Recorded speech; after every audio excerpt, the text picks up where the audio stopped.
barkada, dyan ako galing, di na to bago sa akin, kahit mata lang ang gamit, alam ko na kung tigas o tigasain, tila butika to galing, di madali na kuhanin, bago makuha kailangan muna ng reseta, mahirap basahin, alam ko kung paano kumahig, malatalisain tong tandang, kung usapang manukan ako'y panabong, kaya paborito ni Atong.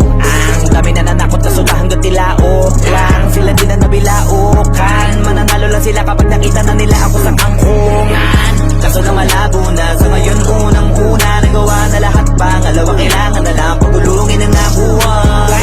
Sa isip ko lahat nakaset na, sinusulit na hanggat mabenta, bago umildag ako ng 30, pasensya ako sa musika ko ginawang dumilihensya.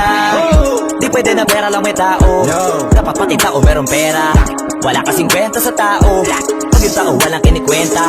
Kaya ginawa ko na ginawa yung pitaka, pinataba na pinataba, para naman mapabilib yung mga nang maliit. Malamang